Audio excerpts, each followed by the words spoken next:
Story tale about why I will never go Black Friday shopping ever again. So a little background information, I was 13 and in 8th grade. And my best friends and I were super excited because we'd never been Black Friday shopping before. So we had a plan that all of us would spend the night at my house and my mom would drive us to the mall at 4 in the morning.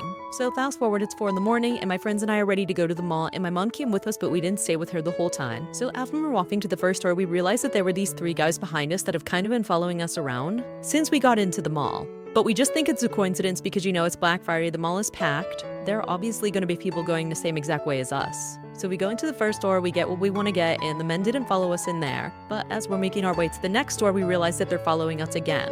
It was like they waited outside the first store for us to come out. So then we decided that we were going to walk around one of the kiosks a few times to see if they were really following us. And of course they were, so we went into another store and they didn't follow us in that one either. So I went to one of the workers and I asked if they could possibly call security or something because there are these guys following us, and she said yeah. So I guess then my friends and I go into the one store and of course they don't follow us in there, so we asked an employee if they can call security.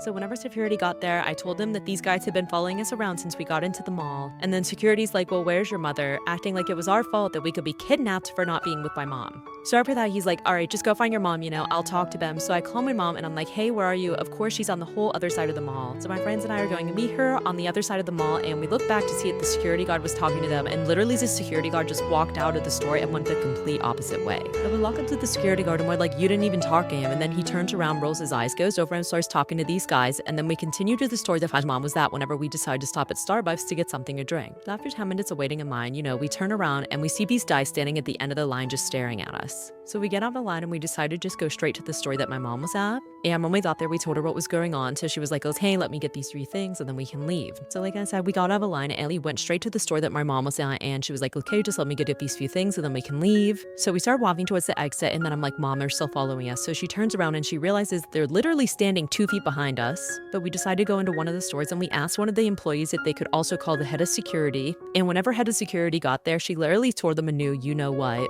After that, my mom tries to go and point out the guys, and they're not standing there anymore. So they're like, well, what do you want us to do? And then my mom's like, well, you can walk us out to our car. So they walk us out to our car, and then they stand there while we're getting in. My mom starts the car and she starts backing up, and we've literally run over something. And all of a sudden we hear screaming and moaning, and the security guards look under the car, and literally one of the guys who was following us is literally laying under our cars with a knife. And as soon as that happened, there was literally a van parked right across from our car. The van drove away really fast, but the police ended up catching up to it, and they found 8 girls in that van.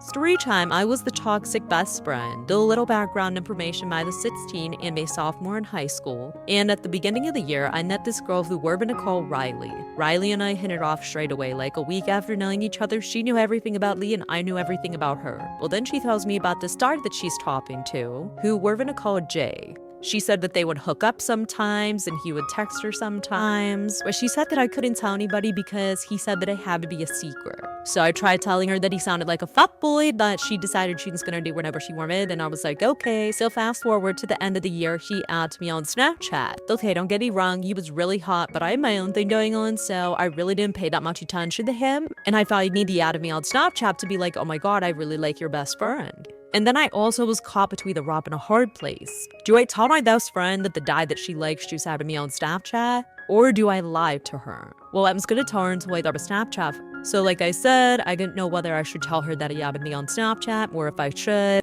And I was going to until I got a Snapchat from him saying, hey, you're really pretty. I think we should talk sometime. So I ended up telling her about it because I felt really bad. And she was like, this is can't trust girls, you need to unadd him right now, fucking block him. And I'm like, I didn't even do anything, what the fuck? So whatever, I end up blocking him, it's fine. Until he texts me one day. And he's like, hey, it's Jay, I think it blocked me on Snapchat, oh. And him and I had talked a little bit in school, and I kind of started to like him. Well, fast forward, him and I ended up hooking up a few times. We were talking a lot, and he hadn't been texting Riley as much. Well, the one night while I was sleeping over her house, my phone was going off a lot. And I didn't think to delete any of the messages. So like I said, I was sleeping over her house the one night, my phone was blowing up, and she knows my password and everything. And I stupidly did not delete the text messages between Jay and I. And I kid you not, I wake up to a slap across the face. It felt like she slapped me with her fist, and it looked like it too because I had a black eye.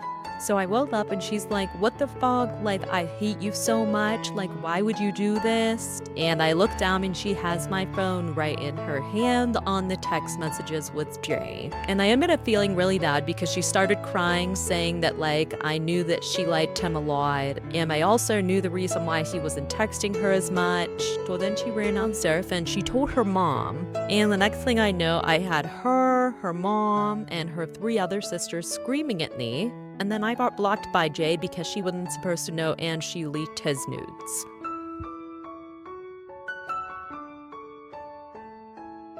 Story how about why I will never let my sister pet sit for me ever again. So a little background information, I was 18 and it was the summer before my freshman year in college. And it was towards the end of the summer, so I decided that I wanted to take a vacation with a few of my girlfriends before we all went off to the different colleges that we were going to. And I have a lot of pets. I have 4 hamsters, 2 snakes, a tarantula, 2 birds, and 1 fish. So I asked her if she could watch all of them. She said yeah, so I wrote her out a schedule of when they need to be fed, and I wasn't even going to be gone a week, so it would be pretty easy because I already cleaned all their tanks and everything like that. And I wasn't worried at all because I trusted my sister. She had 2 dogs and a cat, so I thought she was going to be fine. I called her the first 2 days, everything seemed to be going well, and I called her on the 4th day and she didn't answer the phone. So I called my mom, asked her if she could get a hold of her, and my mom said that she spent the 2 days at her boyfriend's house. So like I said, I called my mom asking if she could get a hold of her, and she said that she spent the last 2 days at her boyfriend's house.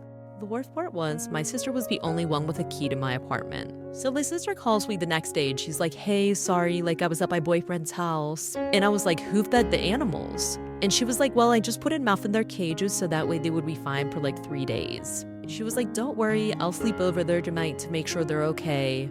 So I'm like having a fucking panic attack right now. Anyway, so fast forward, I get home early in the morning, and my sister's sleeping on the couch, but my sister brought over her animals too. So I wake my sister up and I'm like, hey, like, how are all the animals? She's like, oh, they're fine. And then we walk into the kitchen and the fucking bird cage is open and my birds are missing and her cats are nowhere to be found. So now I'm freaking the fuck out. So then I put a trick on the rest of my animal till, like I said, we walk into the kitchen and the bird cage is open and my birds are nowhere to be found and neither is her cat. So at that point, I run the check on all of my other animals. Thankfully, the steaks were fine, so I throw in a check on my tarantula and he's missing. So now I grabbed my sister's dogs, locked them in my room, and I went to go check on my hamsters. Yeah, she forgot to feed them the whole week because one of them ate the other one. So at this point, I'm having like a mental fucking breakdown, and I'm moving all the furniture in the living room and everything like that. And we lift up the couch, and we see her cat bolt out from under the couch. After that, I looked under the couch, and my bird is literally torn into pieces under the fucking couch. A few days later, she texted me and she was like, hey, like, I feel so bad, like, let me buy you a new bird and a new tarantula. And to this day, 2 years later, I still don't know what happened to them. So right tell about how my stepdad made my mom choose between him and my brothers. Still a little background information, I was 13 years old and in 7th grade, and I had 2 older brothers, Josh and Alex, who were twins and they were both 4 years older than me. Whenever I was 3, my dad left my mom for his dentist, and we never saw him again because he decided to start a whole new family with them. Now, because of that, my older brothers always felt like they had a specific role in my family, especially because the dice that my mom brought home, they would only last a week. Well, finally, my mom met this guy who was really nice, and she decided that she was going to get married to him, but he despised my older brothers. Mainly because before he moved in with us, my mom would not depend on him for anything. Anything that needed taken care of around the house, my brothers would do it. And we didn't have too much money while this guy was loaded. Like the one time my mom and this guy who were in a car, Jerry, got into a fight. So like I said, my mom and Jerry got into this one fight. It is a super long story, but pretty much all that Jerry realized was that he did not have authority over my mother, and she didn't have to depend on him for anything because my brothers would always be there for her. Now, Alex was more of the shy one. Meanwhile, Josh was super hot-headed and couldn't deal with anybody's bullshit. And fast forward, my mom and Jerry moved in together. That's when we realized that Jerry was super abusive. And Jerry knew that he could pick on Alex wherever he wanted because he wasn't going to do shit. And most of the time, Josh wasn't home because he literally hated Jerry. The one time Alex came home and he did really bad on this one test. And Jerry was like, oh, he needs to learn discipline, blah, blah, blah. The next day, we all were sitting down for breakfast and we saw Alex from downstairs with a black eye. And that's whenever Josh flicked the fuck out. He grabbed Jerry, ripped him across the fucking table, and threatened him with a kitchen knife. And my mom called the cops. So like I said, he said he needed to teach some discipline, so he literally beat the shit out of Alex. And we all didn't know until he came downstairs the one morning for breakfast. And that's whenever Josh flipped the hell out. He threatened Jerry with a knife. After that, my mom called the cops. We didn't really do anything but try to de-escalate the situation. But after that, Jerry called a family meeting down to the kitchen table. And he was like, I will not deal with this level of disrespect in this house. He was like, you need to choose between me or them. She was like, well, not that I choose between you or my kids. And he was like, well, then you need to choose them leaving the house. They're about to be 18. They can leave and get their own place. So my mom ended up choosing Jerry because Jerry had a lot of money. And my brothers weren't really that mad about it because it got them out of the house. And my mom would send them a lot of money every month. And Jerry never knew about it. But now instead of him being abusive towards my brothers, he's way more abusive towards my mom.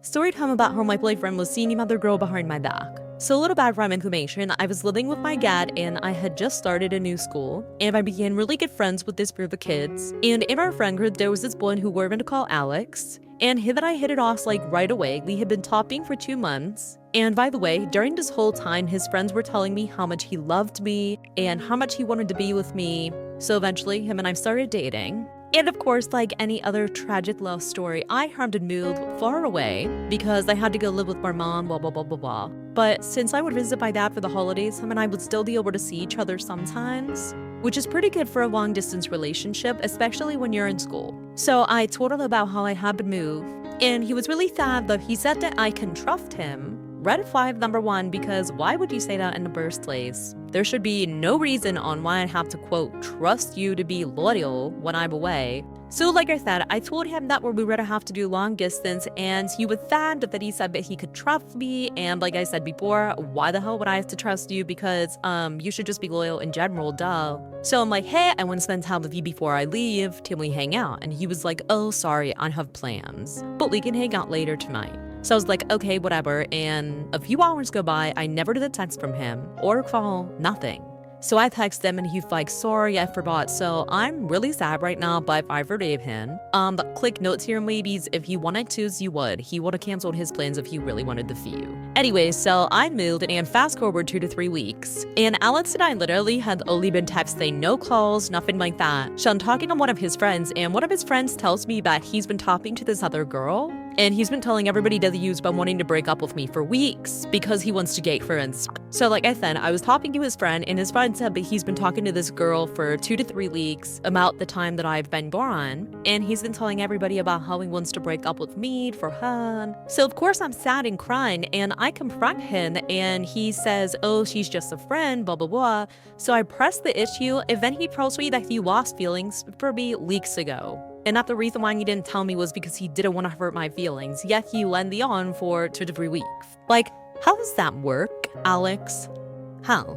Anyway, so I blocked him because there's no way in hell that I'm gonna keep talking to a guy that was making fun of me with his friends and telling everybody around him that he wanted to break up with me. That's embarrassing. Straight here about how my boyfriend cheated on me with his best friend's sister. So a little background information, I was 15 and in 9th grade, and we're gonna call my boyfriend Alex. Alex and I had been together for 6 months, and at the beginning of our relationship, his best friend, who we're to call Caleb, him and I literally despised each other. But Alex would always want all 3 of us to hang out, so we decided that we had to get along. So we decided to keep it civil only when we were with Alex. Well, fast forward, all of a sudden, Caleb's grown-ass sister starts hanging out with Caleb and Alex 24/7. And it was weird because she was like a senior hanging out with a freshman. But I didn't think anything of it at first. Well, then out of nowhere, while I was at school like a week later, Alex says that him and I need to have a talk. So we start walking away from Caleb, and as we're walking away, Caleb looks at me and gives me like this good luck look. Then he told me that he wanted us to take a break. So like I said, he tells me that we need to talk, and then he goes, I think we should take a break. Like, what do you mean take a break? Well, funny things, throughout this whole break, he was still being touchy with me, still acting like we were in a whole-ass relationship. And the whole time I was acting like I was fine, so that way I didn't want him to feel bad for me and felt like he had to get back together with me. And he was acting like nothing happened. Like I said, it was getting to the point where all my friends had started asking if him and I were back together. And I had to be like, no, we're not back together yet. Well, then Friday rolls around, aka 2 weeks later, and he tells me that he misses me. Shocker.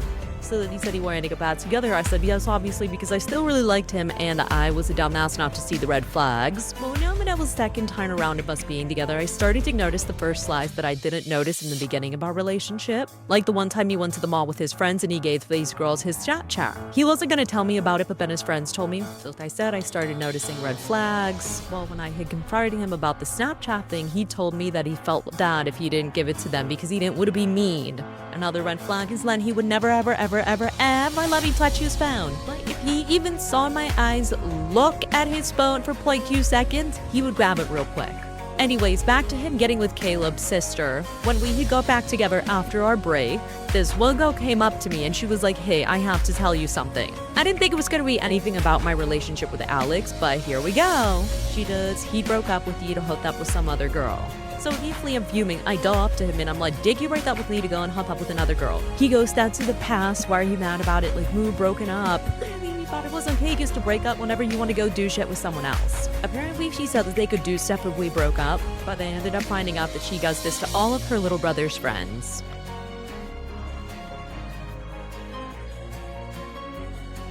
Story tell about how my cat got me grounded. And yes, I mean my literal pet cat got me grounded. So a little background information, I was 16 and I was a freshman in high school, and my parents were extremely strict. Now, of course, there was the usual no hanging out with boys, no hanging out with anybody on the weekdays. Well, my parents took it a step further. Actually, no, they took it like 10 miles further. I'd have my phone taken every night at 6 o'clock. Even on the weekends, and my friends were only allowed to come over for 8 hours exactly on the weekends. And they had to have a ride to and from my house. Well, usually my friend group and I were never invited to any kind of parties, but this one girl who had just moved to our school, she was throwing a huge party and she invited everybody, not just the popular kids. So obviously my friends begged me to go. They were like, please, like we can sneak over there. Your parents fit a bit early anyways. So like I said, my best friends are begging me to come out of the house. They're like, listen, like do whatever you have to come to this party. This is the first and probably only party that we will ever be invited to in our entire lives. So at this point, I start planning to sneak out of my house. So my parents usually go to sleep at around 9:30, 10 o'clock at night, and they usually wake up at 5:30 in the morning. But since this party was on a Friday, obviously my parents aren't gonna wake up at that time. They usually wake up around like maybe 9, 10 o'clock in the morning. So this gave me a perfect amount of time to do what I needed to do, come back and not get caught. But just in case, I made sure to turn off any alarms on their phone, but I also had to make sure that I had a foolproof plan to get out of the house and get back in. Now, of course, I don't throw through any of the doors in the house because of the stupid ring doorbell, but there was one thing that did work in my favor. That my dad had been slowly but surely installing the window security alarms, but he hadn't made it to my room yet, so I was good to sneak out of my window. And thankfully, my window was on the first floor. Like I said, I had a foolproof plan to escape, okay? I was going to get out the window and I was going to just crawl back in and act like nothing ever happened. But there was an issue with this, okay? My dad was supposed to fix my window because I somehow broke it. I don't even know how. But anytime that I do to put my window up, it just literally falls. And not only does it fall, it knocks when it falls. And obviously, you can guess what'll happen if it does fall. I will be able to get back in the house and I will somehow have to get in the house without my parents knowing, which is literally impossible. So I will be grounded for the rest of my life. So I was gonna put a book between the window and the windowsill, but I didn't want it falling and making a lot of noise, so I decided to put a pillow there. So I sat down to my house at 11 o'clock and I had the best time of my life, probably because that's the first and only time that I will ever be invited to any party. But fast forward, I go and I ran to the side of the house to get into my window, and of course the pillow is missing. I'm looking around to see where the pillow went in my room, and of course my cat is laying on it on the floor. So I tried messing with the window, and then all of a sudden my parents walked in my room and saw me. Story about how my boyfriend was hiding his 3-year relationship from me. So a little background information, I was 18 and a senior in high school, and in the middle of the school year, I had a new student in my 4th period class who were going to call Jose, and he was 17 years old and in her 11th grade. Now, he wasn't technically new because I'd seen him around school and everything like that, but up until this point, neither of us knew that each other existed. So he gets introduced to the class, blah, blah, blah. He sits at the very back of the room, and I knew that this man was going to be my boyfriend.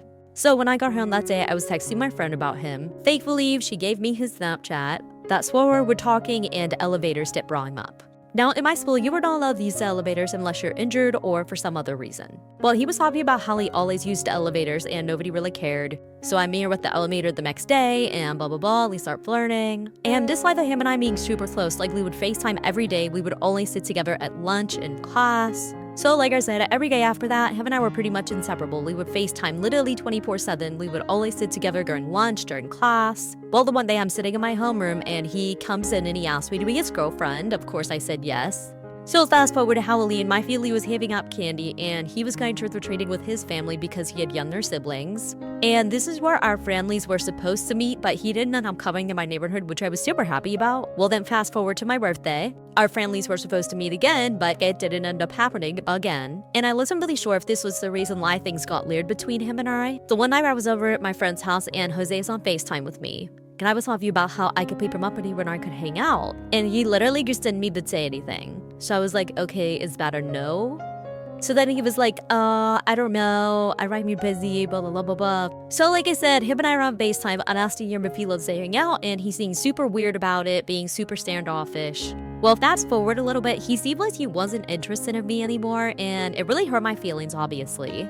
So he didn't talk to me the rest of the day, and then he texted me the next day.